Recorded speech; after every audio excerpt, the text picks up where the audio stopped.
Hola, ¿cómo estáis? En estos tiempos tan afligidos hemos pensado, o han pensado la Sociedad Cultural Gesto, organizar estas sesiones de poesía para que no perdamos totalmente el contacto con esto que tanto nos satisface, con la poesía. Decía Francisco Brines que no hay público para la poesía, pero que sí hay lectores, refiriéndose que suele ser algo destinado a la inmensa minoría. Como decía otro poeta, esperemos que esos lectores sigan al pie del cañón y en este caso, aparte de oír poesía, pues también tengan oportunidad de ver este trabajo de Gesto. No voy a incurrir en la costumbre de hacer o explicaros una poética, que era algo que se hacía mucho hace muchos años y creo que ahora está un poco en desuso. Siempre que ibas a una lectura o publicabas un libro, te veías obligado a explicar en unas líneas qué era para ti ese misterio permanente de la poesía, y el resultado solía ser bastante lamentable, porque es muy difícil definir en pocas palabras en qué consiste el fenómeno poético sin caer en la erudición o en la tontería.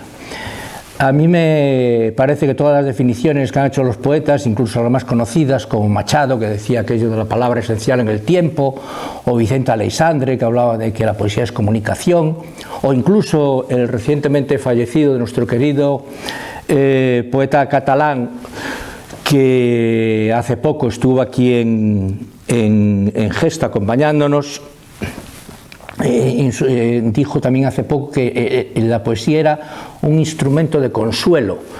Yo me inclino a pensar que esto lo dijo en una situación de enfermedad gravísima que él sabía que tenía y que estaba afrontando, porque bueno, si es fácil estar de acuerdo con esto, también es verdad que no deja de ser también una definición, como todas, bastante limitadora. Por lo tanto, yo no voy a caer en eso y voy a dejar ya también de divagar, pero sí iré haciendo algunos pequeños comentarios sobre los poemas que voy a leer, que se van a agrupar en 4 pequeños bloques que tienen que ver y que todos ellos juntos podrían dar una idea de lo que yo pienso del fenómeno poético.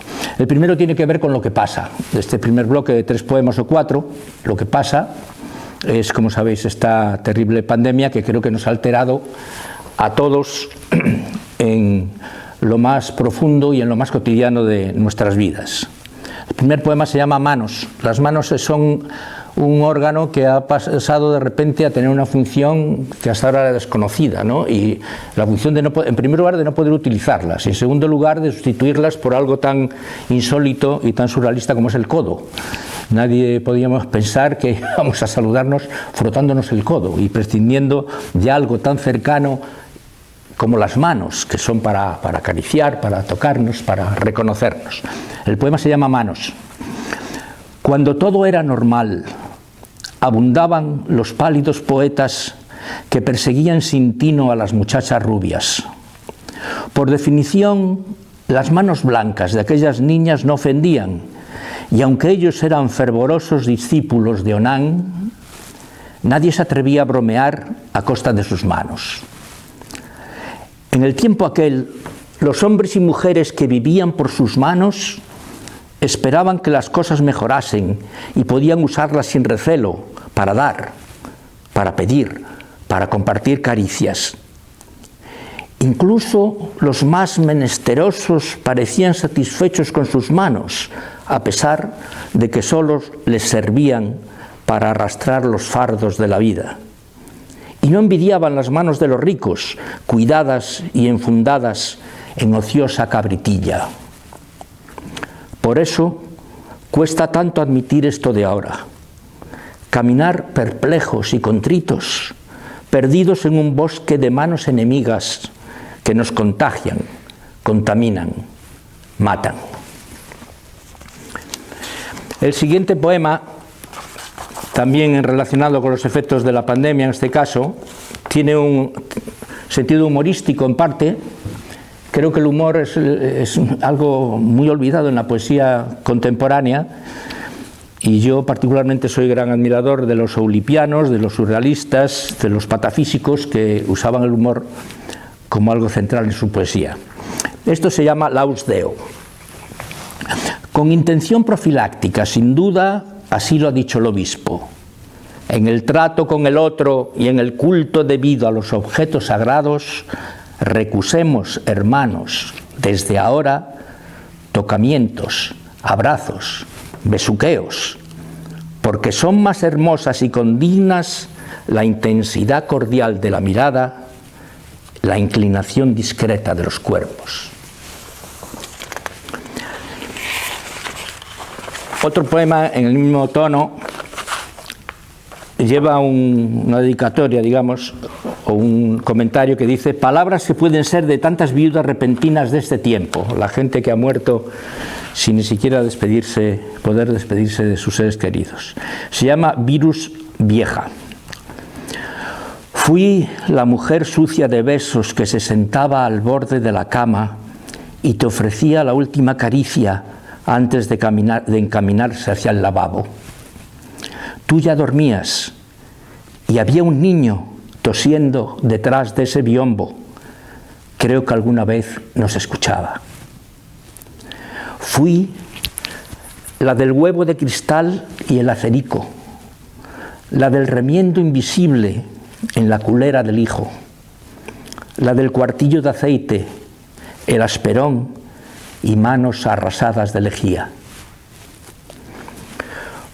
Fui la que esperaba si tardabas, fui la que callaba si encontraba un cabello muy largo en tu camisa. Hoy también esperaba, enhebrando la aguja en la luz de la ventana, y al teléfono dicen que te has muerto y que no vaya. Y el último, un poco más festivo, está dedicado a eso que echamos tanto de menos la mayoría, que son los bares, el lugar de encuentro que son los bares. Es un soneto. Palabras sentenciosas y cantares, historias de perfil, codo con codo. La vida entera encuentra su acomodo en las barras fraternas de los bares. Discretos y sacrílegos altares donde ofician el sobrio y el beodo. Regazo acogedor, tibio recodo, esa tapa manué de calamares. Tintinean las copas y los vasos y en medio del fragor de la parleta se remedian los males del planeta. Desaparecen cuitas y fracasos, blasfemando con arte, mano a mano. Otra ronda que paga Severiano.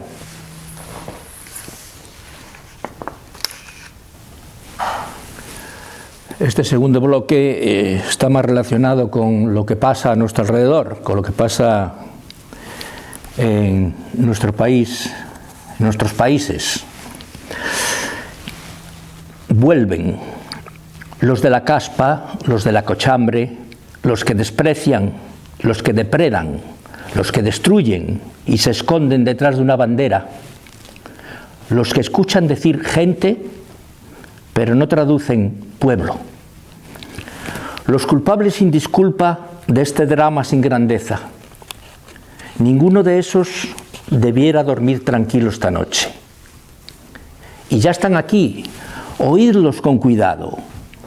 Son los que hacen aullar el alfabeto, los que de nuevo promulgan la gramática del miedo.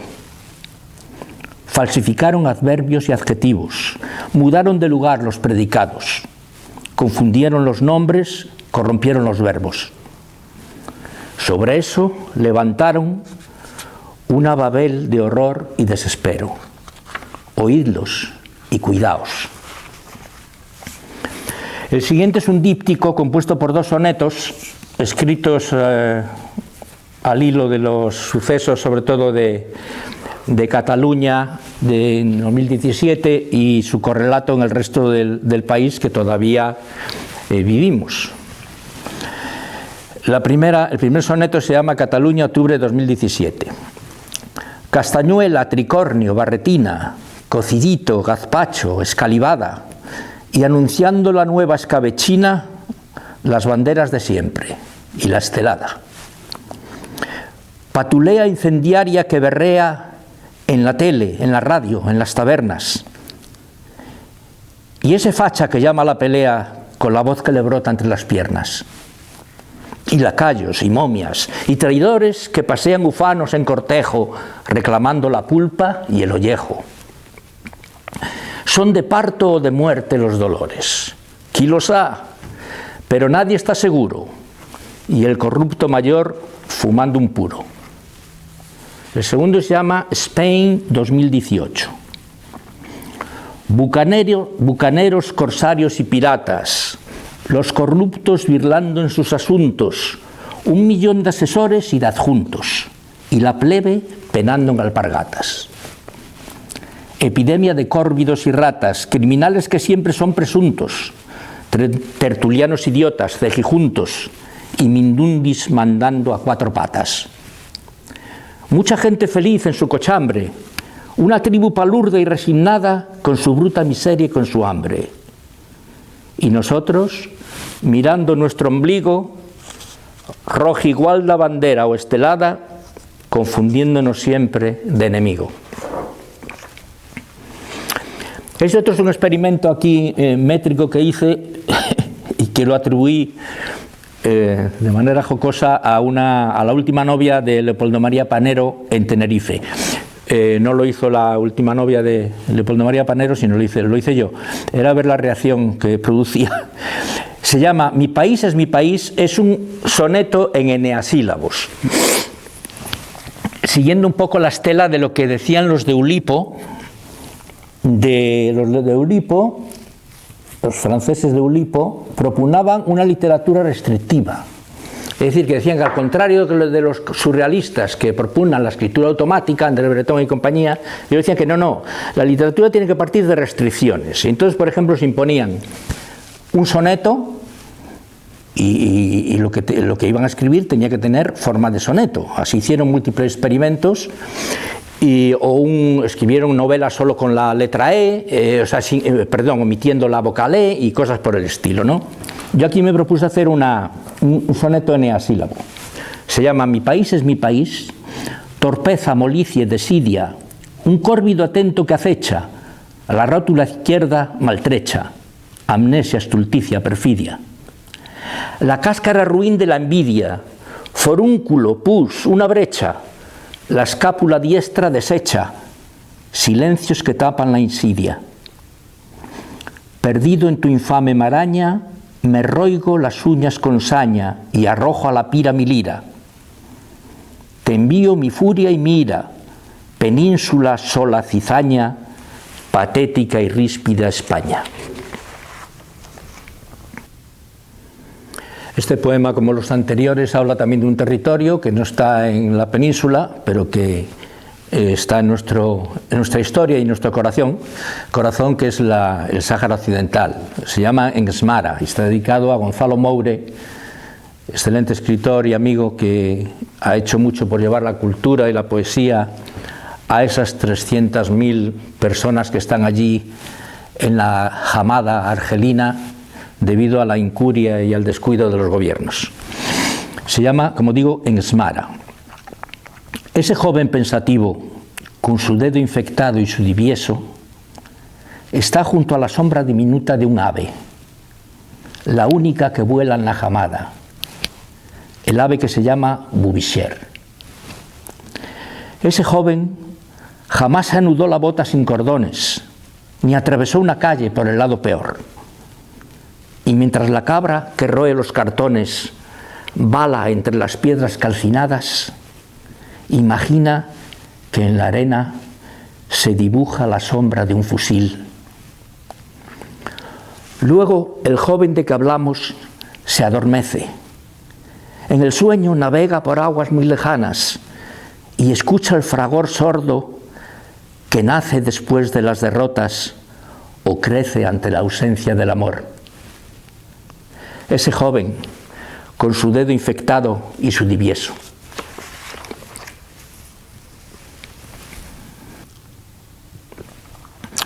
Pues a pesar de todo, la poesía en ningún tiempo, por desgraciado que sea, puede olvidarse de un tema eterno que es el amor.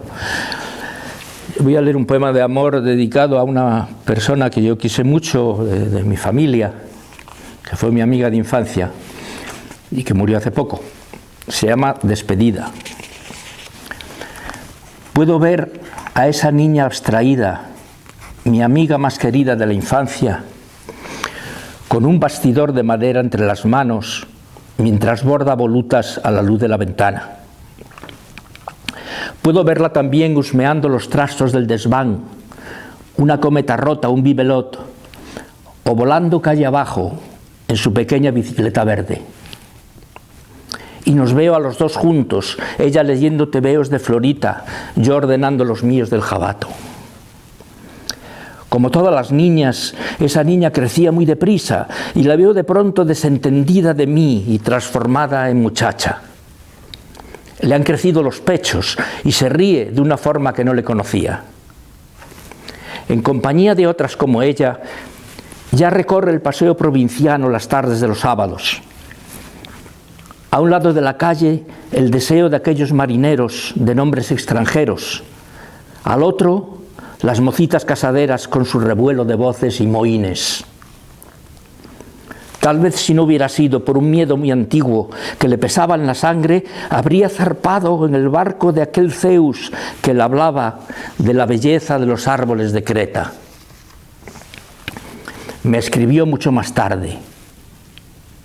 Me decía, conservo aún el pañuelo que lo despidió en el muelle.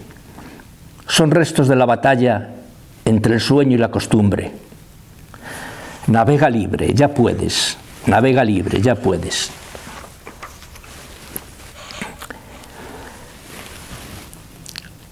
Este último poema de este grupo se llama Las manos de los viejos amantes. No, el penúltimo.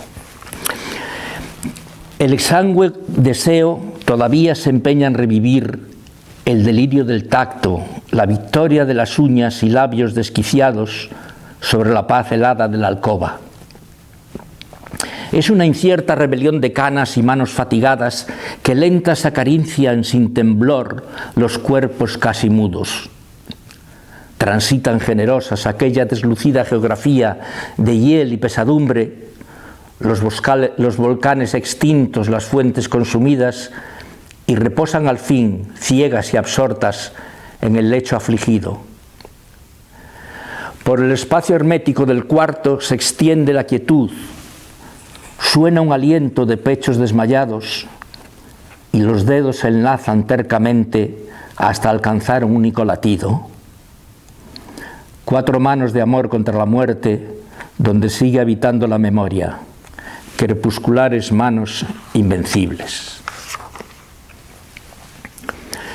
El último poema se llama Amantes, reciente, y dice así: Amantes. Eran 2 cuerpos de luz entre las sábanas blancas. Vivían como bestias inocentes, sin confusas jerarquías, y tardarían un tiempo en descubrir la forma en que nos hiere la belleza.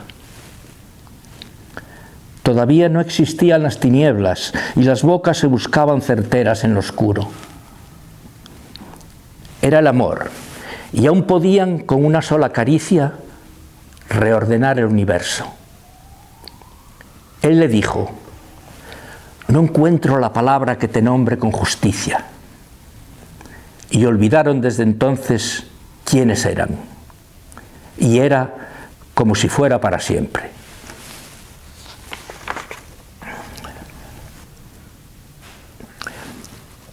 Bueno, estos últimos poemas, en fin, son bastante dispares de los anteriores, bastante más heterodoxos, algunos de ellos, y utilizan o intentan utilizar un instrumento, me parece fundamental en la vida, no solo en la poesía, que es el humor, esa forma divergente que nos impide ver lo que no siempre es fácil de percibir. Ombligo. No hay más que fijarse en Mona Lisa y resulta evidente que también las sonrisas más hermosas entristecen el rictus, se fatigan cuando miles de ojos las escrutan. De igual modo, el ombligo del poeta, sea cóncavo, convexo o laberíntico, pierde su lozanía con los años y se nos muestra ajado y deslucido si su dueño lo somete con exceso a miradas y arrumacos propios del narcisismo de la especie. Lo anterior, quede muy claro, no lo ha escrito un poeta y, por lo tanto, ningún ilustre miembro de ese gremio debería sentirse concernido. Esto se llama Salicio juntamente inemoroso, que seguramente os suena del final de un poema de Garcilaso. Después lo demás no tiene mucho que ver, pero así es la cosa. Un pequeño horizonte distraído, con diástoles y cúbitos y rótulas, una fosa común, un desvarío y las dudas que insisten de consuno. ¿Se asustaron del viento las gacelas? ¿Cerraron aeropuertos y fronteras? Por favor, decidme, ¿los decretos y las bulas eran yámbicos acaso? ¿Eran de gaita gallega? De las rótulas, solo las izquierdas. Una certeza nos resta. Este mundo se escanea y embellece su aura. Iza la sonrisa mientras rinde un lúcido homenaje al inventor eximio de la tuerca, al primer caco que se puso una media en la cabeza. Refugiados del mundo y de la usura, seguiré preguntando por vosotros, el dulce lamentar de dos pastores. El que viene ahora se llama Anacardo y Mesa. Se está resultando un final un poco duro, pero bueno, perdonad. Anacardo y Mesa. No podemos ocultarlo por más tiempo. El poeta no sabe hacer una mesa. Una mañana en el jardín botánico le mostraron un árbol de porte impresionante, el anacardo. Degustó sus frutos, disfrutó su sombra y al tronco se abrazó muy conmovido. Luego creó el club de los amigos del hermoso anacardo, mas lo cierto es que aquella devoción no le sirvió de mucho, pues a día de hoy, lo afirmamos sin reservas, el poeta no sabe hacer una mesa. Anteayer aprendió el nombre de otro árbol, incluso se abrazó a su tronco imponente, comprobó la tersura de sus hojas, se encaramó en sus ramas y desde ellas contempló este mundo. Pero nada le consoló de su ignorancia y muchas noches antes de dormirse la pregunta insidiosa le persigue: ¿esta cama que otros hombres fabricaron con su arte no será de madera de anacardo? Para grabar las cosas, al poeta se le quema con frecuencia la cazuela, ni siquiera se percata de la poesía ardiendo en el fogón, y la horrible evidencia le atormenta. El poeta no sabe hacer una mesa. Y no podría comer en la cocina, a no ser por la sapiencia de sus pares. Poetisos, poetas, poetisas, nil novum subsole, por lo tanto. Y el último se llama metaliteratura y expresa un poco el hastío que se produce a veces cuando lees demasiada teoría poética. La refriega fue dura, le reventó una vena de la frente y entre otros estragos quedaron esparcidos por el folio un manojo de pelos, una uña y 2 dientes de leche que aún tenía. Cuando por fin amainaron los vientos de la dicha y la desgracia que en las últimas horas habían circulado por su cuarto, recogió unos cuantos adjetivos que contritos se habían escondido debajo de la mesa y ordenó sus papeles lentamente. Maltrecho, atribulado, se dispuso a un descanso merecido.